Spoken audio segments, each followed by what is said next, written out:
Help support the companies that support our community.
There we go. It's 8.5 inches across and 5 inches tall. So it's spalted birch, and so I should not have turned this thing.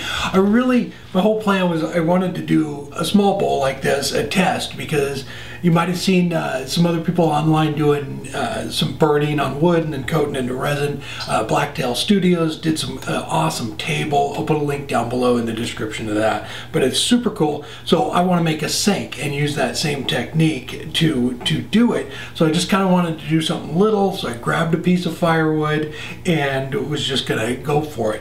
But this was so spalted and rotten. I am just shocked that it actually held together long enough to get the resin on the outside of it. I'll put some detailed pictures up. This is probably the best spot of it. I did a little bit of opal inlay there. That's from Scott Grove, Imagine Grove. I'll put a link down below. It just kind of gives it a little bit of something, but my whole plan was I want to do a sink, so that I was doing a test. I wanted to, about 10 minutes in, I wanted to just scrap the whole thing, grab another piece of wood, and Robin said, just keep going, see if it comes out. It did come out. It made it. It does have some beautiful spalting in it. It was just a piece of firewood, so it is beautiful. I love the depth the burning gives to it. So when I do the sink, I'm going to use a solid piece of wood, and I'm going to go after it when I burn it.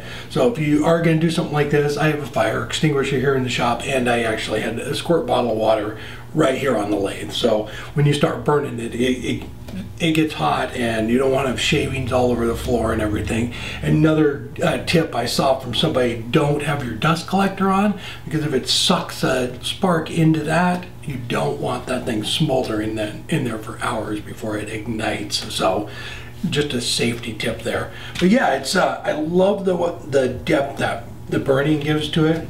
The resin, so I kind of sped through it in the video, but so what I did is I put 3 coats of the stone coat of a quick coat on it on the outside, because I put one coat on, it soaks it right up. Just, you know, it was almost bare the whole piece.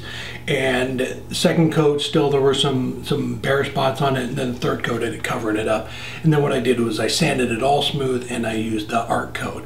So it's the art coat has a UV protection in it, and it's the same stuff I put on the keychains I make, so it won't yellow or anything. And so I used that for the top coat.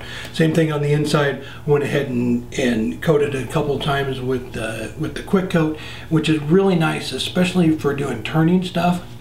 It's a fast setting resin, so in about 3 hours you can sand it and put another coat on. So it doesn't have your lathe tied up, you know, for 24 hours for some of the resins to cure. So it's really nice for doing stuff like that, especially if you're trying to fill big gaps or anything like that. So, but I'm happy with how it actually. I'm happy that it actually turned out. It was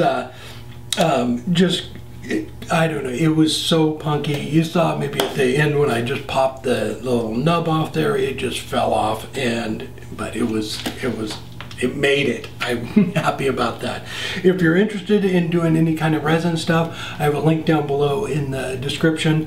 I have an affiliate program with Stone Coat, so if you use that link, that really helps me out. I appreciate it. Yeah, my first burning bowl, fire bowl, I'm not sure what they call it, but it's super cool. It's going to be hard. I'll have some pictures, but it's hard to see the depth because of the reflection, so I'll try and get some good pictures of it to where you can see down in it where the spalting was, and it basically just ripped the grain. It was so bad. Oh, that was one other thing. So I used that just aged wood stain, and the reason I did that was because I held that torch on it for quite a while, and it wouldn't burn all the way down into it.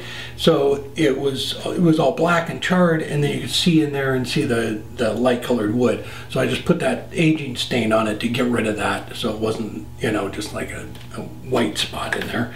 But I'm happy with how it came out. All right guys, I'll have links down below to everything in the description. I hope you enjoyed the video, and we will be doing a sink, and we'll burn the whole thing coming up soon. All right, have a great one.